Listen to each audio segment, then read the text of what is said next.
Welcome back to Wrapped.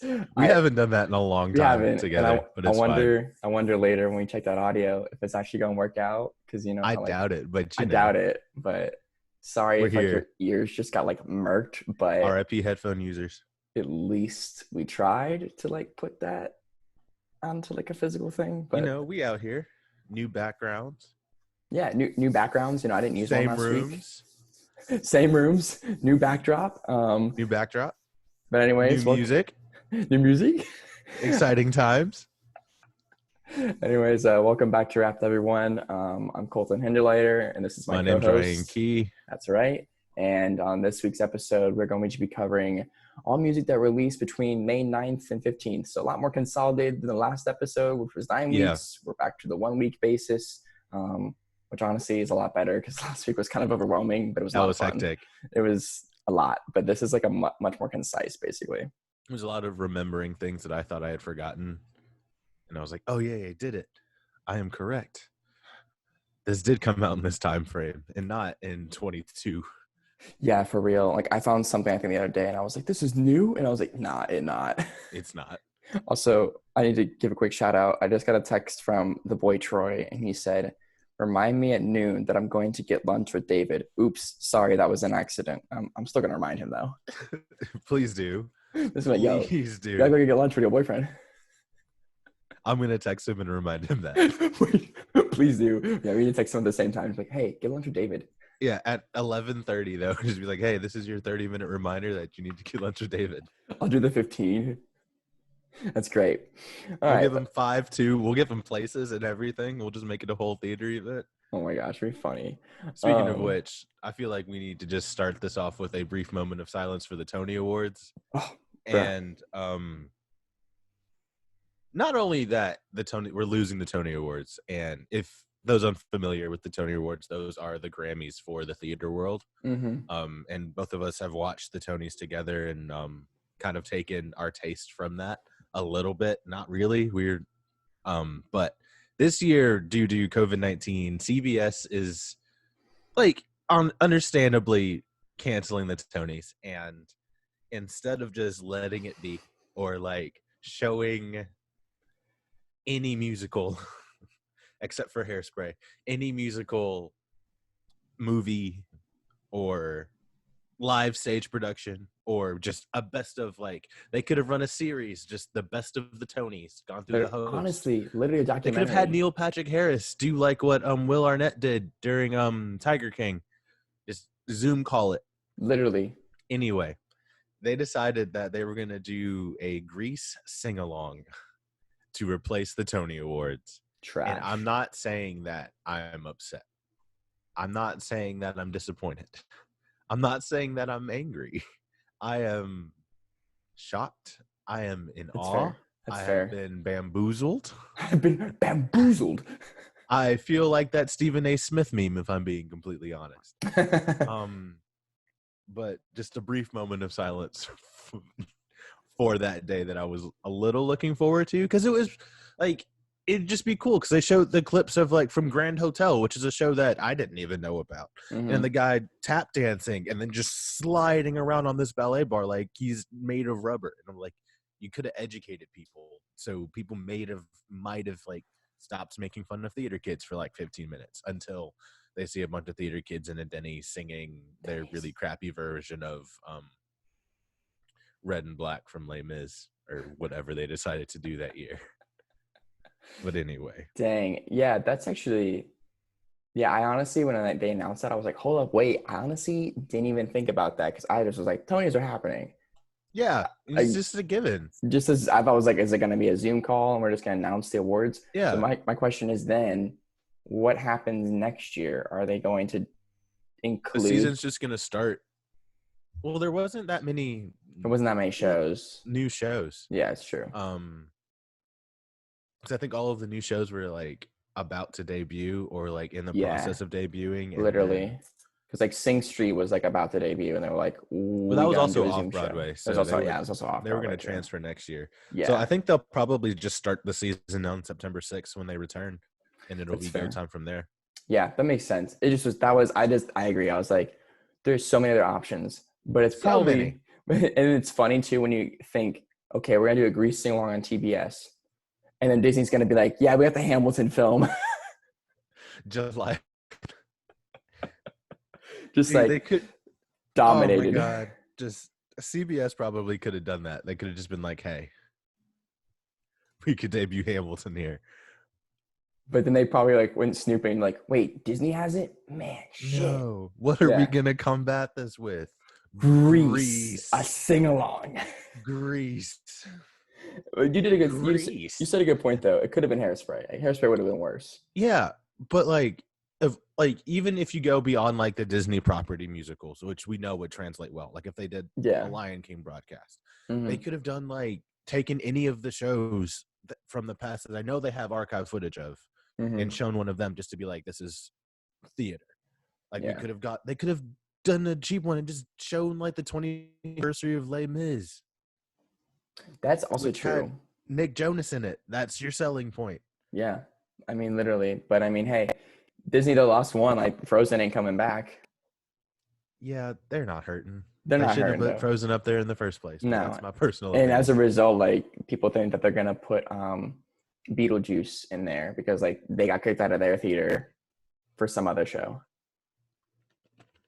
It'll stay Disney, I think. I think Frozen's gonna leave, and then they're gonna build something else like this Tangled musical that they've been planning forever. Yeah, because they've been doing that on cruise ships and stuff. Cruise ships, they've done it at one of the Disney parks. It ran for a little bit. Yeah. That's what they did with Frozen. I mean, it ran at California for like years, and it kept selling out via Fast Pass. In Paris too. Oh, really? Yeah, but also they could just do the thing and get all of the black people money again, and do Princess and the Frog. Bro, I know. I've been thinking about that a lot recently. That could be a whole episode in and of itself on that second album that was made for Princess and the Frog that most people don't know about, called Songs from the Bayou. But there's like 24 tracks here, and that is a full, got 12 song first act, 12 song second act. Done. Wash my hands of it. Call me Pontius Pilate. Yeah, I was actually talking about this a lot the other day. That's interesting. Anyways, moving on from our Broadway geekdom into some streaming platformed music that is not on Broadway. Distinctly off Broadway. Distinctly off Broadway. The first thing that came out for me this week was 1975 put out a song called Guys.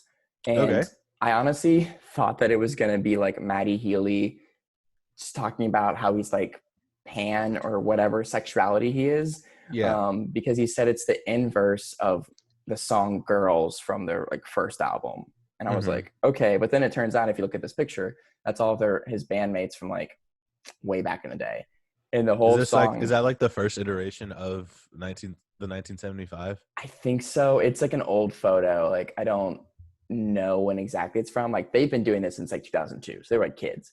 But I think this is like 2013, like when their first album came out. And one, photo's cool. Two, it's called Guys because it's about them as a band. Oh, that's cool. And it's like a sentimental like acoustic song. He basically says like joining this band was the best thing I've ever done in my life. Like it saved my life. It helped me kick my heroin addiction. Like we've been through a lot, and it's supposed to be via the track list on iTunes for the new album coming out next week. It's supposed to be the last song.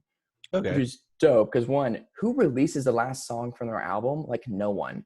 And like two, it's cool that like they're gonna close out this album and he's basically just saying like, yo, we're done for this album. Like this little era that we've been in for the past 3 years is done. I just want to shout out my boys. Like it's really cool. So that came out Wednesday, May, let's count, 13th. So are you excited for this album? I am excited. Are you kind of wary about it? I used to be wary. That's a great question. I used to be wary about it at first, but I also realized early on, I was like, I've been wary about every 1975 album because they drop singles that are distinctly different from one another on purpose. I think one, to just like mess with you. Yeah. And two, it's just because like they evolve a lot. Every album, like they try to be like Queen or they change completely. And so as a fan, sometimes you're like, I want them to stay the sound that they're in because I liked it, but you also want them to change. So it's like me having to say like, I need to embrace that change. But I'm excited now, like 8 songs released out of 22 in. I'm excited. They've been doing listening parties every Friday for the past 3 weeks where at 1:00 Central Time or whatever time zone you're on, they are live tweeting about the album. And then, that's so cool. Yeah, like they did the first album, second album, and third album was yesterday. And I listened to the third album yesterday. They are live tweeting with it. They're putting out photos from it. So like you can go on their story and they have a photo that's like a poster or a promo pic for every single song from each album. Oh, that's so tight. Dope, because they love like the photography. Yeah. And then you know how on Spotify, like Billie Eilish started doing this where like you can go and like scroll down before you get to the Genius lyric breakdown. It's like a storyline thing. They didn't have those previously. And so they made one for every single album.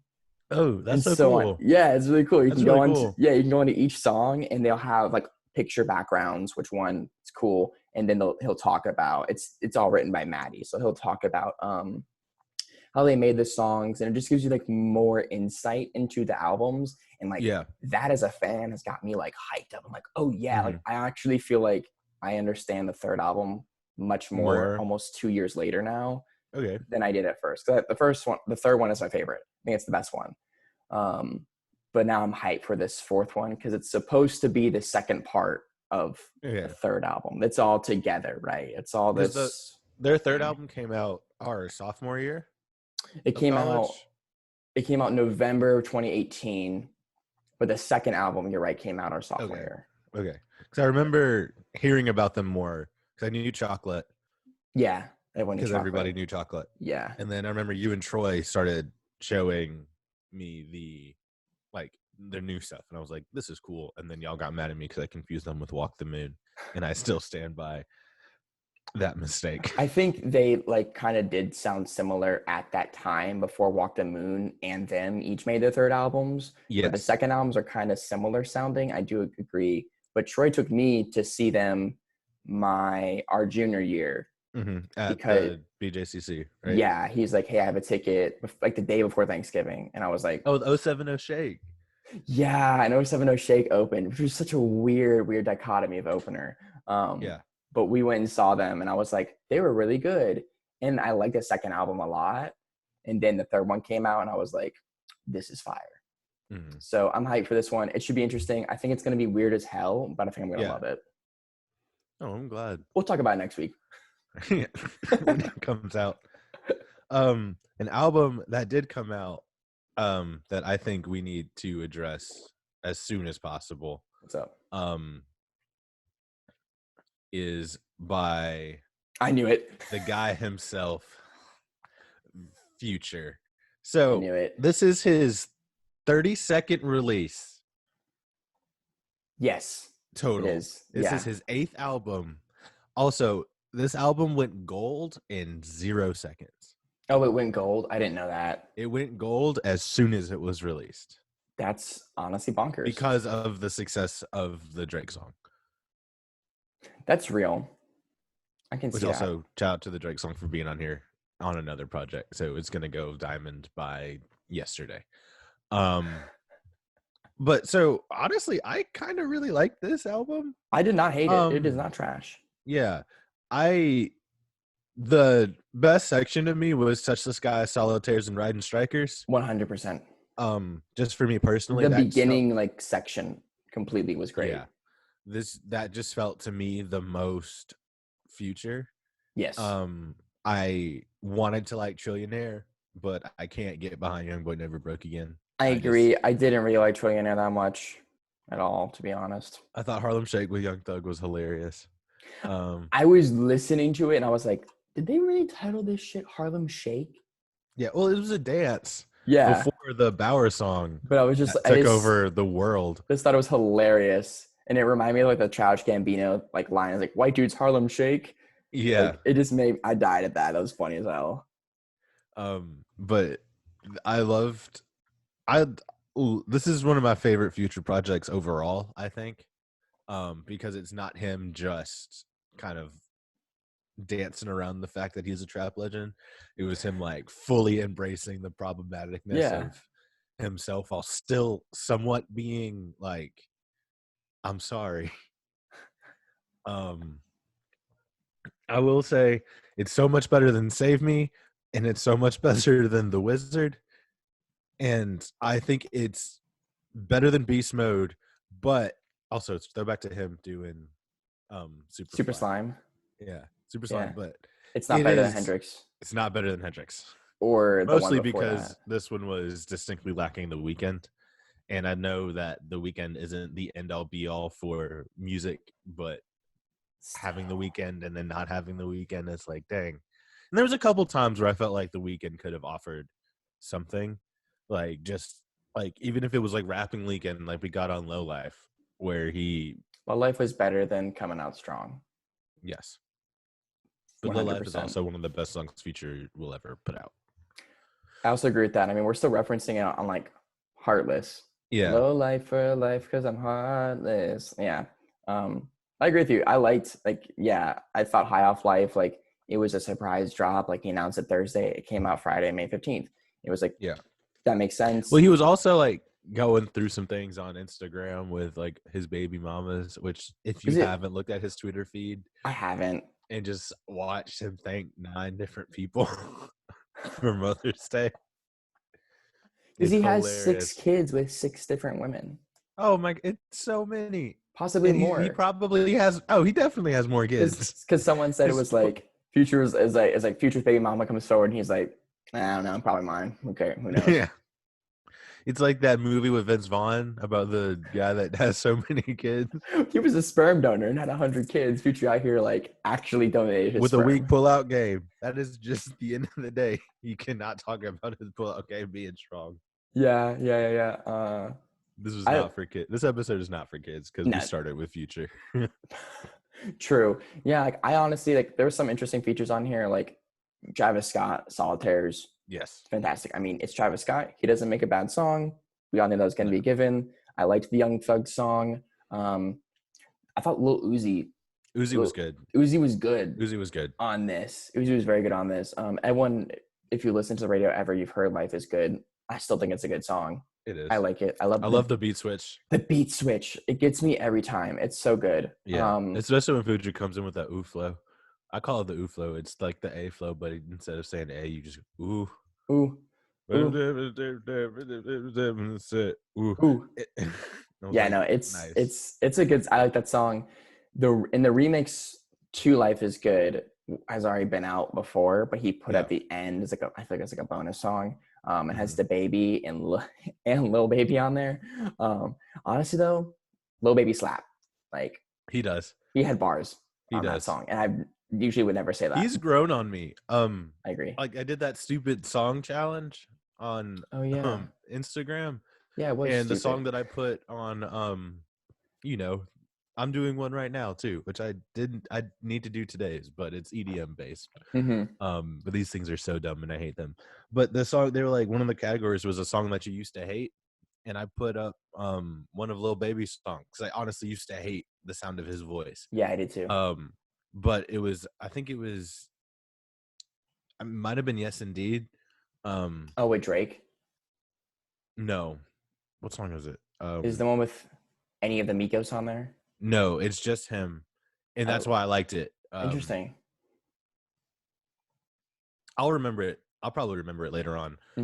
But because it's on the radio a lot here in Birmingham. But I was like, it's grown on me because it's like his voice is really like catchy in a way that's unexpected. And so like I went back and listened to his album and I enjoyed it a ton more now than I did before.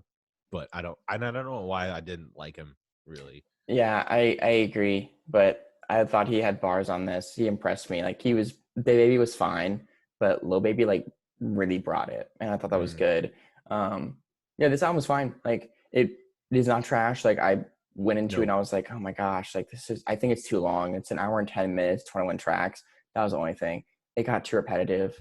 Yeah, it got tiring. If it was 45 minutes, I would be like, "Whew, this is some good heat." it would be high up for me. But like, this is much better. Yeah, I agree. This is much better than Save Me. This is better than Wizard. Probably one of like, best projects that he's released. Yeah.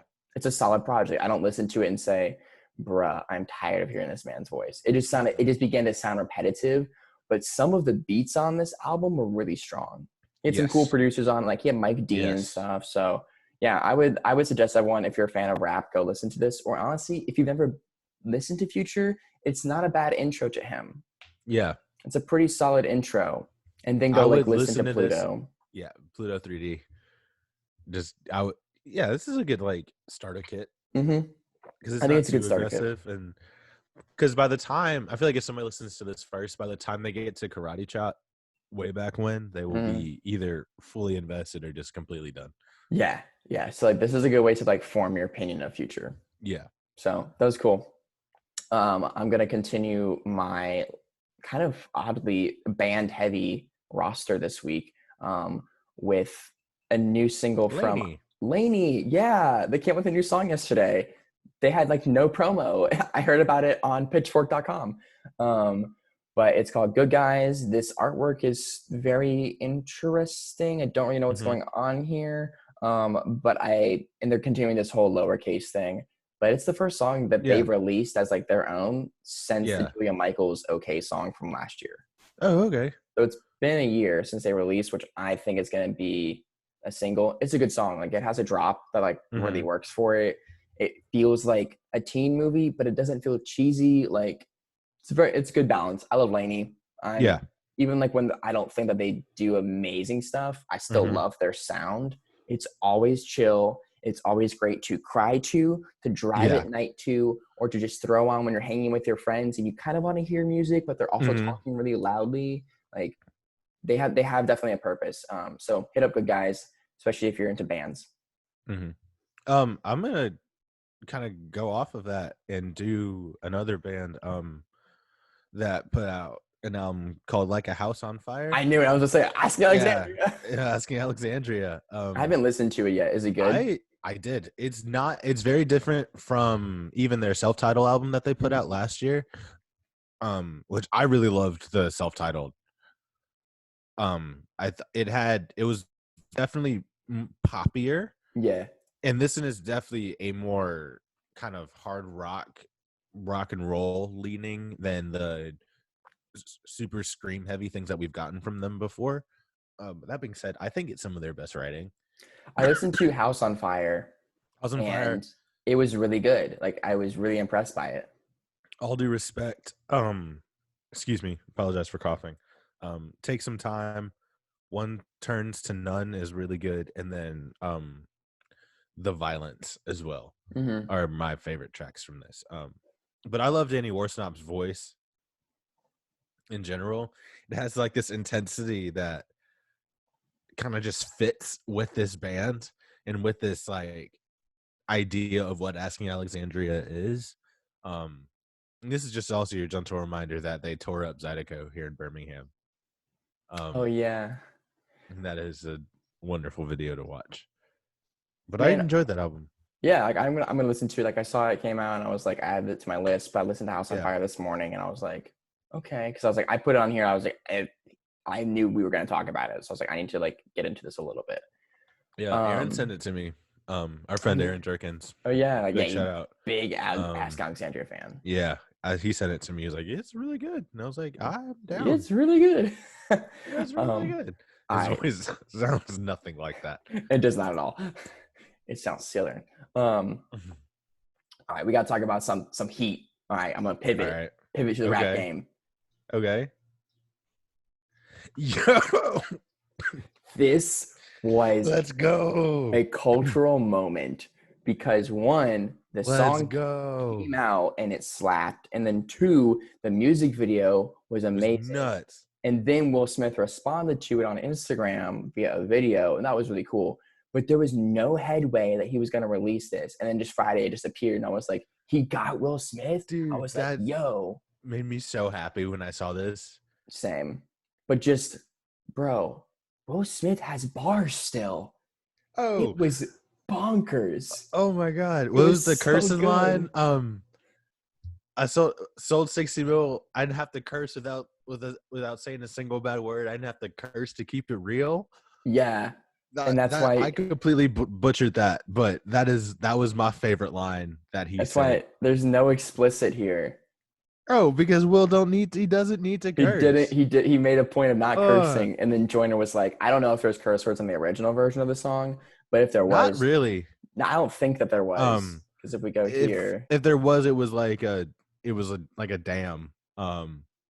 But it he was didn't. not. It Yeah, was actually the only song that was that not was not explicit. explicit.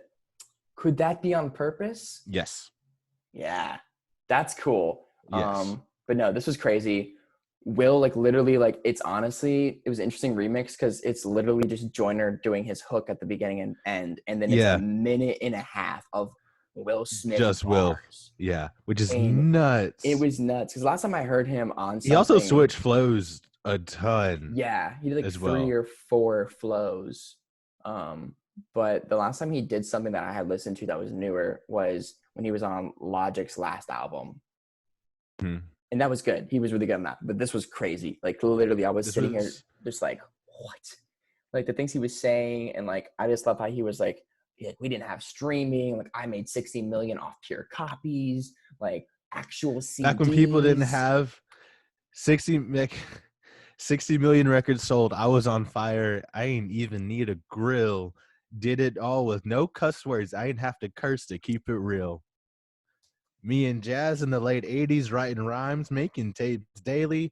Fresh Prince make the babes crazy. Rest in peace to James Avery. Yeah, a That bar. was nuts. It I love honestly, that. it was so good. Like I was really, I also liked him going through people that he wanted to, that he was like, I inspired you. These are the people that inspired me. So like people could do their reading on like Nelson Mandela and James Avery and find out just how impactful those people were. yeah. I thought, yeah, that was great. Like that was a cultural moment, and like, dang, Will Smith is a goat. I love him. Oh, absolutely. Do you remember when he just did that freestyle for fun on YouTube and he cussed and everybody was like, what? Yes, I Because it was do. around the time when he did the remix of in Spanish of Icon with Jaden. And Also, that was a great remix. it was. But he said he was rapping and he says, if I go to the club and make it rain, shit, I'll probably kill a stripper. And I was like, nobody else can say anything about how much money they have ever again. Because one, Will Smith cussed. And two, he said, yeah, he has enough money that he can crush you and still have some left over. And that is nuts. But at the end of the day, it's like wow too, because like you hear like a lot of rappers say that kind of ish, but like he's like a You don't, nice guy, so like it yeah. has this feeling of like I believe it and I respect it, and I would say Yeah. thank you if you punched me kind of feeling. Versus like a lot of other rappers, like I got so much money, you're just like, man, get that shit out of here. Yeah. Go somewhere, Yeah, please. but like that was great. So like that was a cultural moment. If you haven't listened to Will or seen the music video, go hit it up and then go listen to this remix and get ready for like your jaw to drop. Definitely. Respect. It's really good.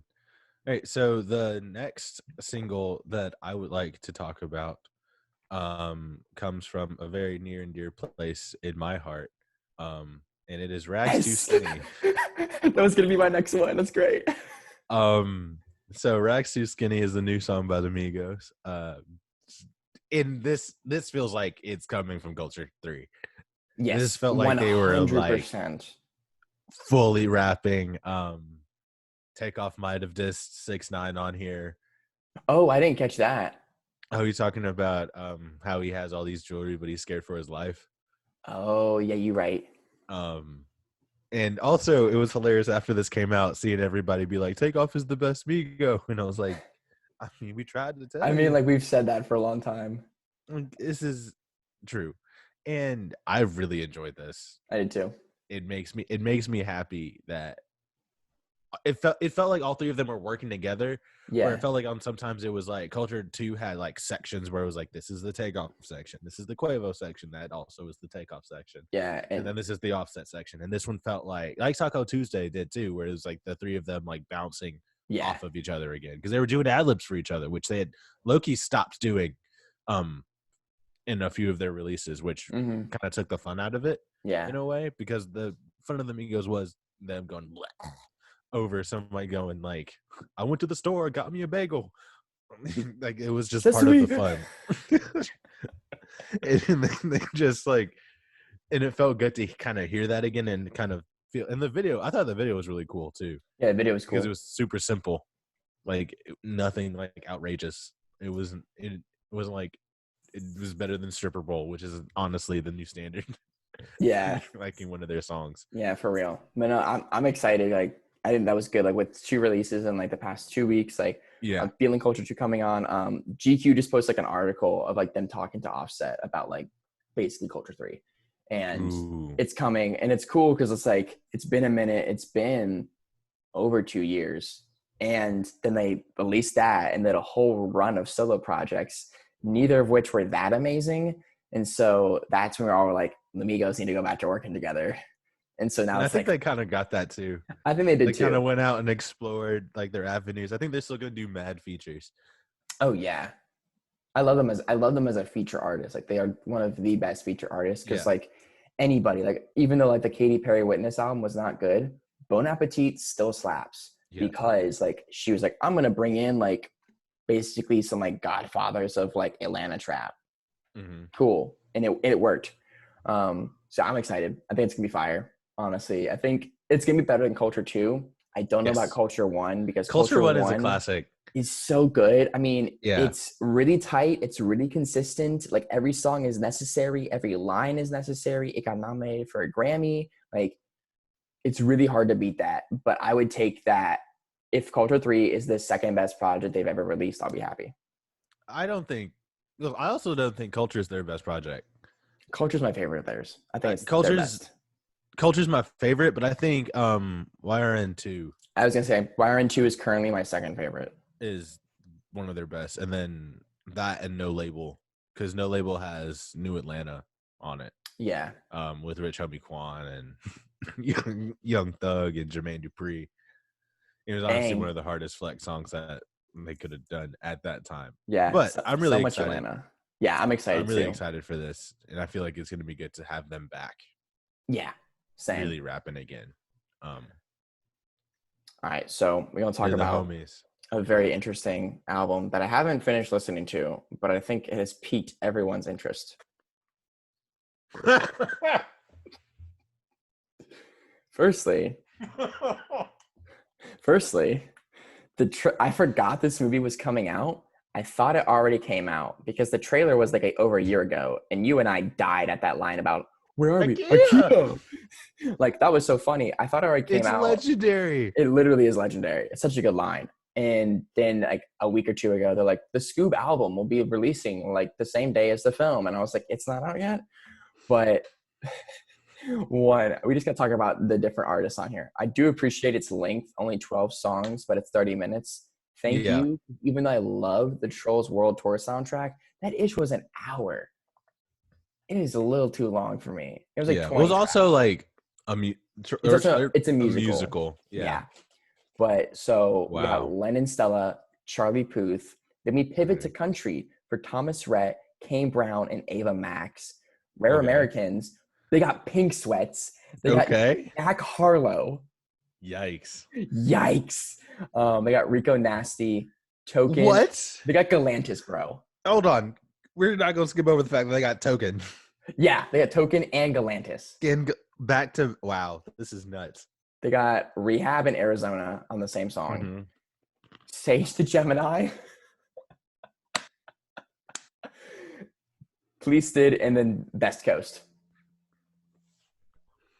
This is buck wild. With that theme, have you listened to the theme song? I actually have not yet. All right. I won't say if that song sucks, the album's trash. It's automatic.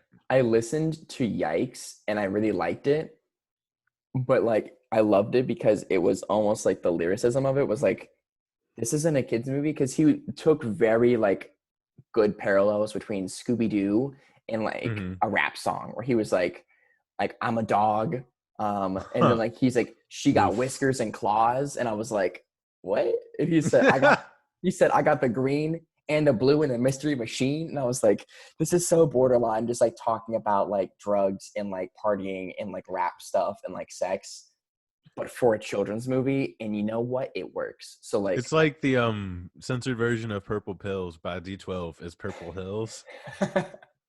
Exactly. I took a couple down. It's like nothing can get me like these blue and yellow purple hills. It becomes a song about hiking rather than a song about popping Molly and Xanax.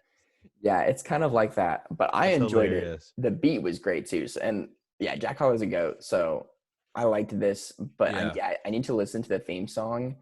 And it makes me think of when Walk the Moon did the Ghostbusters theme song, and everyone's like, it's going to be trash. And it was fire. Yeah. But I wonder. It's better than Fall Out Boy. Yeah. So I wonder if it's going to be able to beat that. And I don't think so. Yeah. Well, because I mean, other than the original cartoon, which low-key I'm probably about to go find and rewatch after I finish Avatar. Shout out Netflix. Shout out Netflix for that. I'm definitely like Simple Plan. Other than the OG theme song, Simple Plan did the best Scooby Doo theme song that we've gotten ever. Yeah. And I will fight anyone on that. Yeah. Anyway. But that album is interesting. I'm going to listen to it. If I like it, then SCOOB the album. I may rent the movie and watch it because I'm curious. I'd have to know if the IKEA joke's in the movie because I do too. That'll be my favorite animated movie of the year if the IKEA joke is in the movie. I also firmly believe this movie, quality-wise, will be better than either the live-action Scooby-Doos. But I like those. With Scrappy? With freaking Scrappy, they're trash, but I really enjoy them. Like, they're not good. I've since realized that the Scooby-Doo movies were truly just one long Buffy the Vampire Slayer joke. The Hex Girls? Anybody? Well, the Hex Girls weren't in the live action. Hex Girls were animated. And the Hex and like that string of live, like this is a Scooby-Doo podcast now. We have just changed it. Like the string of live action movies where it was the Zombie Island, the Hex Girls, the one with the ghost that was in computers. That was a great one. Cyberspace. Yes. And then there was one more. But like those string of those four like saved Scooby-Doo those as a genre. Slapped. Like they were so good. It was also that weird period of like Cartoon Network where it wasn't like they were like losing the war to Nickelodeon. It was like right before they gave us Magoozy and then right before they gave us like the regular show and whatnot. Yeah. But that was a classic time. Yeah, no, I went back recently before this album came out and I was like looking up old Scooby-Doo cartoons and I forgot that first one of them on the Zombie Island.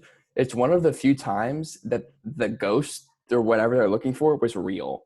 Yeah. Because most of it is like remember that being fake. Nuts. I remember being nuts. And then like I remember too, like you discover like they turn into like werecats and they like freaking ate people. And I was like, that shit traumatized me as a child. Like that shit was they're joke. So good though. But they're so good. Like those first 4 or 5 movies in the 90s, I would even toss in there early 2000s. Like the one with the Chupacabra was pretty good. The one with the honestly, if you haven't watched them, the WWE ones are really funny. I haven't seen those. They just throw this rock the size of the Eiffel Tower at the Scooby Gang, and then John Cena appears with theme music, no less, and just catches that bitch.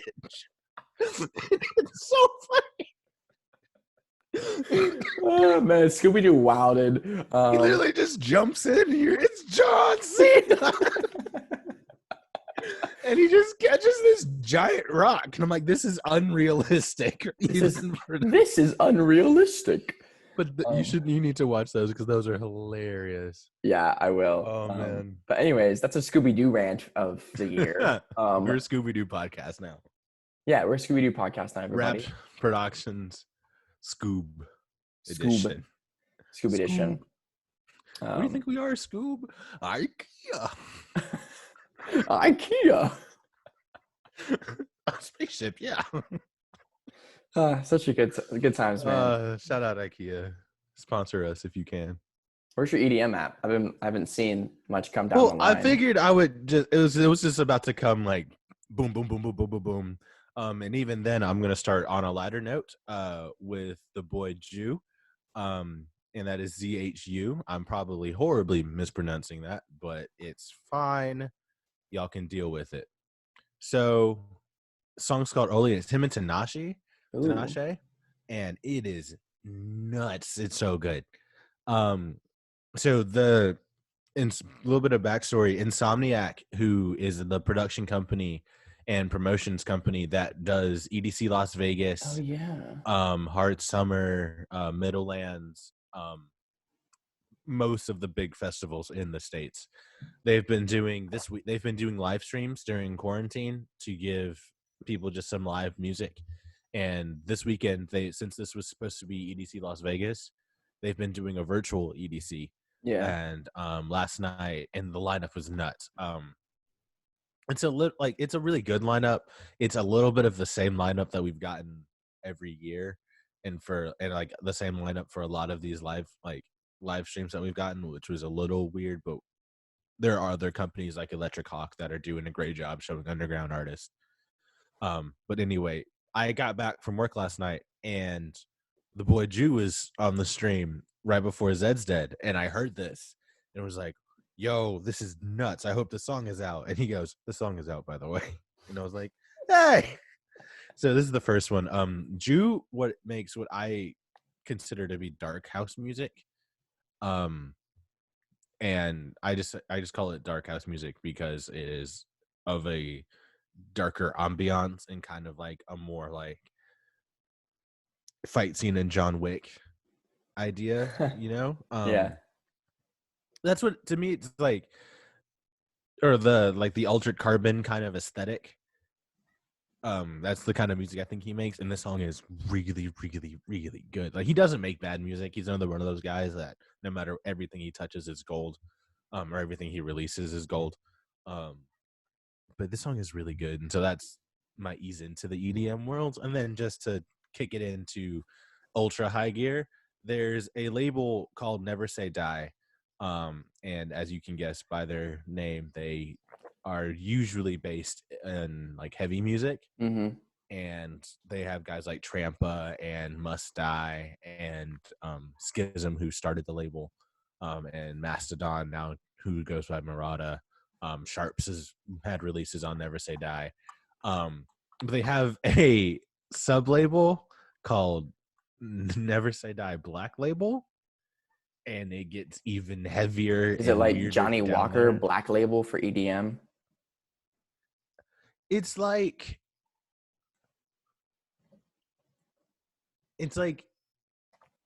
take anything you think of and then add the words After Dark behind it, and that is what it is. So After Hours by The Weeknd. Yes, basically. It is like the darker, weirder side of the label. And there's a guy who released the name Hukae, and I'm probably horribly mispronouncing his name, and I apologize so much for that. But I need you to look at this album art, because it is so creepy, and I love it. Yeah, I'm playing it right now.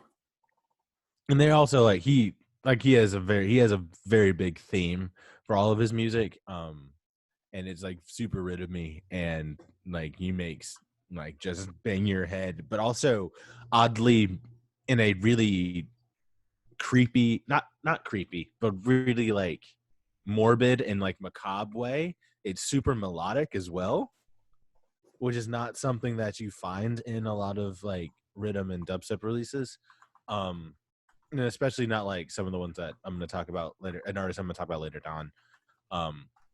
But definitely go if you want to just see if you can handle weird rhythm and with some like weird heavy dubstep. I would definitely check that out. And then a song that we don't know when we're gonna get it, but it is coming soon, is Subtronics and Marshmello. Yo, really? Yeah, that got Subtronics did a set at Virtual EDC last night, and during it tweeted out, he goes, "This is a new ID with Marshmello. I hope you like it." And it was nuts. That's cool. Because Marshmello just doesn't sound like that usually. And it's so different than even Marshmello's collabs with Sudden Death, who I've talked about before, who makes like lots of 140 BPM, just stomp your feet dubstep. And he's really, really good. But this Marshmello collab with Subtronics was nuts because like we've gotten like out there collabs, but this one sounded both like a Subtronics song and I had like Marshmello like tinges creeping in, where it felt like at any moment it could get super trappy and super future bassy for no reason, and I was honestly really here for it. But yeah, before I continue, do you have anything else you would like to speak about? Yeah, I've got just one last thing here. All right, Going back to kind of our band moment, Jonas Brothers continue to just release music. Yeah, like continually. They just keep doing it. Like The Man came out like a couple months ago. That was a good song. Yeah. This is interesting because I feel like if I listened to this and someone told me that it wasn't the Jonas Brothers, I might not think it was them. Like the cover art alone is really cool. It doesn't really look like them. You know, it's just, their cover. I'm used to seeing them on their covers. Exactly. They're not on this. And it's like a double single, which I don't think they've done before. I could be wrong. But I like how it's called 15 in Roman numerals because you have a song called 10 and you have a song called 5 Minutes More, and then just added them together. They got Carol G, who does only Spanish on that first That's song. cool. Yeah, only Spanish. So I don't know if they've had a Spanish artist in the music before. Like, again, like I'm not super versed in the Jonas Brothers. You know more than me. I just thought this was an interesting release. And it was fun. It felt very summery. I think I went to go listen to it. You know, anyone who's a Jonas Brothers fan has probably been like, I've been waiting for this for like weeks or whatever. Yeah. I didn't even realize that they were about to put out new music. I saw no promo on this, honestly, because like usually like I hear about it. Like usually like Autumn or somebody is like, oh my God, Jonas Brothers teasing a new song. I'm gonna listen to it tomorrow. Yeah, because it's the Jonas Brothers. Because the Jonas Brothers, but like this one, like no one said anything. Like I don't know if we just missed it or what. But no, these are great. These are really interesting. I don't know, you know, with The Man and these, does this mean they're gonna put out another album, or is it just them going like, hey, we just making music? We have music, yeah. We just in quarantine making music, like we just chilling. Who knows? Either way, like it's interesting to see them like they came back with an album and then continue to just make music together instead of just going like, all right, that was cool, bye. Yeah, like, which I thought was gonna happen. Same. Honestly, I thought they were gonna do it to her and then just be like, all right, we're never doing this again. Yeah, same. But no, like it worked out really well. So that was a cool moment for anyone who's like into Jonas Brothers or any of that vibe. Honestly, if you're not into them, these are good songs. Yeah, I listened to The Man and I really enjoyed that one. I liked The Man. So I'll definitely check these out. Yeah, The Man was good. Like the production on it was like super strong. So the next song I would like, or release I would like to talk about is by Holo. Oh shoot! He released an EP called "Stay Vibrant," and it's so good. He does this thing on Twitter, and it's a part of his lore where he has this percentage thing where it's how he's feeling on a scale of 0% to 100%, with 0 being the worst, 100% being the best. And it like he'll go through and change it just to like update his mood. And this is the most like 100% sounding thing ever. Like this made me feel so good and so happy and so like weightless and not stressed during this time where everything is stressful. You know what I'm saying? Right. And I feel like this is the perfect artist to release something during this time is him, because he is all about that like ultra level of positivity. He's all about like keeping things healthy and happy and making sure that you are thriving in the best way possible. And honestly, I feel like people who are kind of wary of electronic music because they're like, oh, there's no live instrumentation, or these people aren't musicians, which is a lie and stupid and a whole other conversation we need to have. But he's one of the best at incorporating live instruments, like his guitar, him singing, his whistle. In fact, and my favorite song by him, which is not on this EP, but is called "We Rise," he has like this little melody that plays, and then he whistles it after the drop in the song. like the bridge is him whistling that initial melody before it comes back in and gets super electronic again. Here, some of these songs start off with him just playing guitar, and then it becomes more future bassy, and you get a little bass line and things like that, and that just makes me really happy. He also, I feel like, has started to do more live band things in his performances, or was planning to before COVID happened, and I'm really excited to see that, because I feel like he's somebody that can really, really take his music and then move it to a different level, where it's not like the Grizz Band or like Spangle or like STS9, where it's like, but it's like an extension. It's like a real San Holo band, because all of his music I feel like could be played out live anyway with just the right keyboards. And so I'm really excited to see him continue to do live band things. And then to get a little bit heavier, there is an artist named Ace Aura, and he made waves on Twitter this week because he started doing this thing called polyrhythm, which was basically just dubstep with this nut-so time signature for no reason other than he could. And it like got people talking about like whether or not it was good or not, and that's up to your personal opinion. It definitely something that's like, you have to really enjoy weird time. You have to be a music nerd to like fully understand what they're doing. But I need to talk about this guy and the fact that he is one of the best producers that nobody talks about right now. He makes this kind of dubstep that has been dubbed by an artist named Chime as color bass, because it is very melodic. Like, it's still that like kick snare sort of pattern, but it is super more based on, best to describe it, it's video game. It's like video game music, but dubstep. Interesting. Where it's not chiptune, it's not 8-bit. It is like full production. But it is absolutely melodic and makes you feel things. But it's not quite cry banging where you're like, oh, this is like so sad, but I'm gonna headbang to it. It's beautiful, if that makes sense as a descriptor. I'll send you some of the songs, so they're not like, because it's dubstep but not what you think. Yeah. Especially in today where most people is all about like just how heavy can we make this, like how big of a mosh pit can I get, like how much of a frenzy can I send these kids into. This is very much more, feels more like a journey. It's like it feels like you're running through the world of Avatar. Wait, the blue people? Okay. Blue people. Okay. James Cameron. That like aesthetic, or like if you're going through, for people who will understand this, like it's like going through Mercury before the Vex showed up in Destiny. Son of a bitch. And then like, this is the best way I can describe it. Like, as you get to the Vex showing up in Destiny and that chaos, it kind of like goes back and forth to do that. And I'll send you some of his songs after. But he's insanely good, and I just feel like we need to talk about him more, because his music is incredible. Chime makes good music as well. He did a takeover of the Disciple Records, which is another record label that does a lot of dubstep. And I say a lot of dubstep, I mean all dubstep.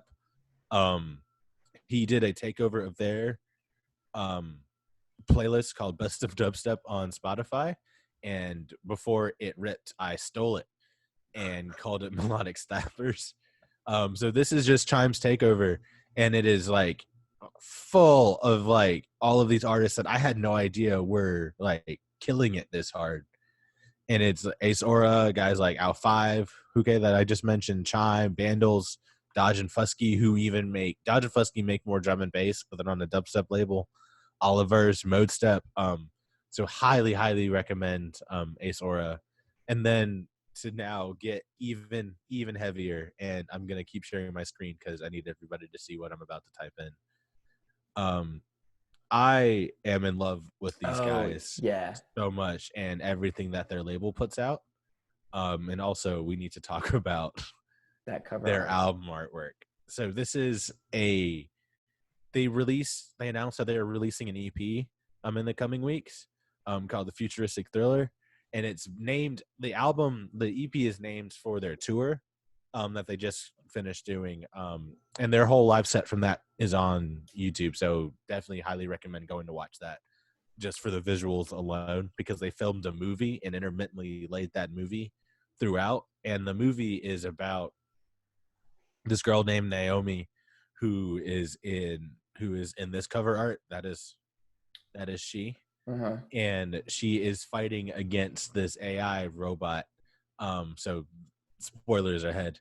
In the Black Tiger sex machine, like in the tiger helmet and the suit, and she like takes it over and is fighting this thing, and the concert ends with her like getting almost knocked out, and so we don't know what it like ends on a little bit of a cliffhanger. And then when they release this, they're like, if you wanted to know what happened to Naomi after the tour ended, here's what happened. So it was really cool that they're continuing that story of the tour. That is cool. And so you can see here that the tiger won and is holding the AI's head. That's cool. But the song is dirty. Dirty. It is so heavy.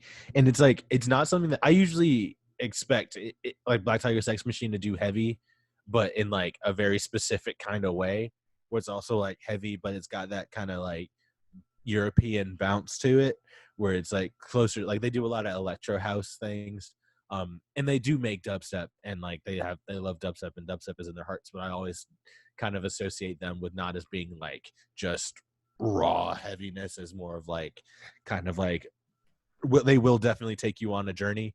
In the way they did their movie set, which I will highly recommend to anyone, is really musically is really, really cool. But this song is just a banger from to finish.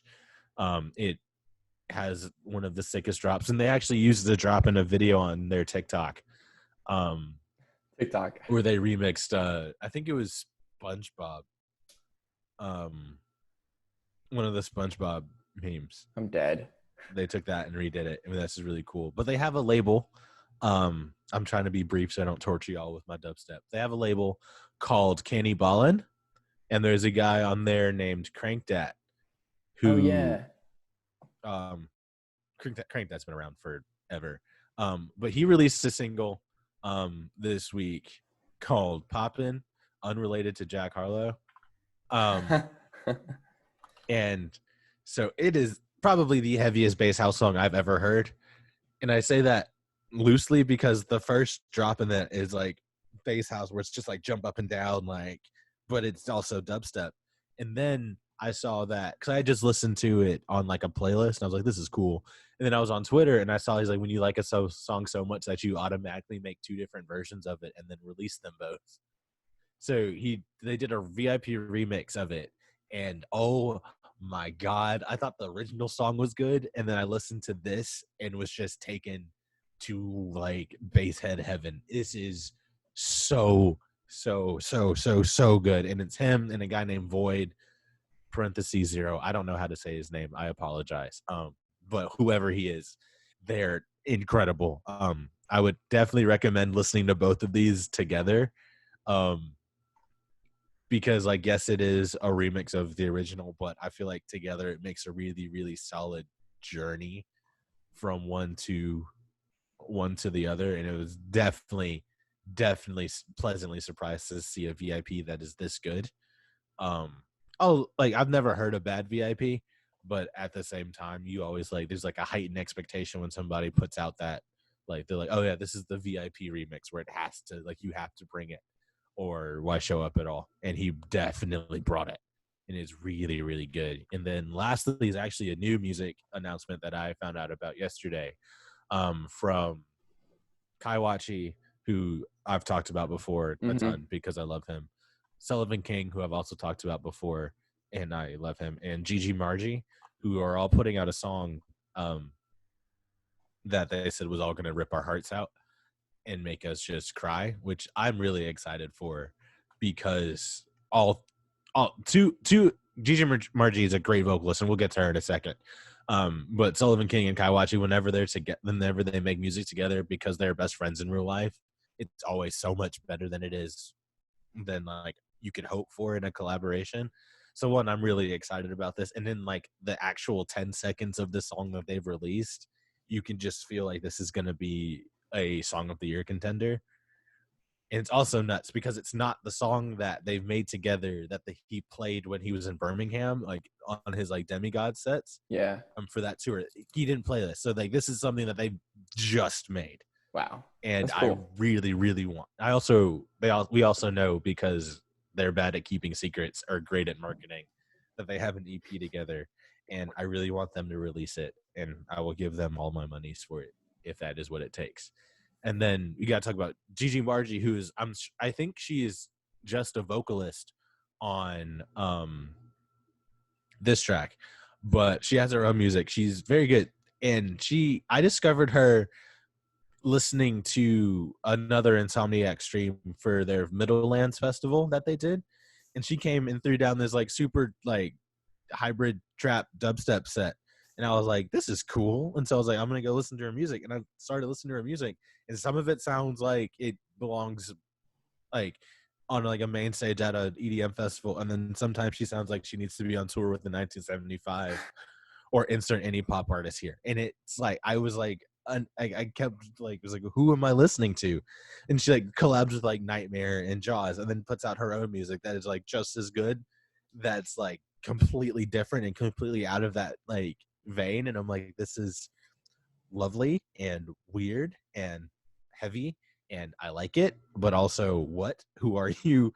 Tell me more. But definitely go check out her set for Insomniac on Middlelands.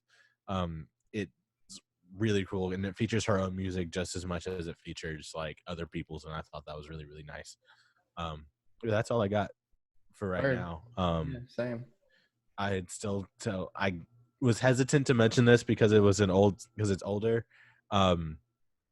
but everyone should go back and listen to the Everyday remix that Netsky did for Rusko because everybody needs to listen to some drum and bass in their life. It's really good. It's like 170 BPM. It is so good. Definitely listen to that San Holo EP if you get a chance, and then listen to all of his music, because your percent will go up because he is just that wholesome. And yeah, that is all I got. So Same. All right, everyone, thank you for listening to another episode of Wrapped. We made it. You can follow us on Instagram at Wrapped Podcast, on Twitter at podcast.wrapped. You could also follow our personal accounts. Mine is at Colton Hinderleiter. Good job spelling that. You can just Google me. Maybe you'll find it then. And Ryan's is at Anarchy, but it's with a K instead of a CH in 7. Anarchy 7 on Instagram. And it's Ryan K on Twitter, and that is YESITSRYNK, because I'm basic. Thank you all so much for listening or watching, whatever you're doing. YouTube, we're on YouTube now. We're hitting up the YouTube a lot more. Watching, listening, either way, thank you for your time, and we'll catch you all again very soon. Peace, love, and happiness. Peace.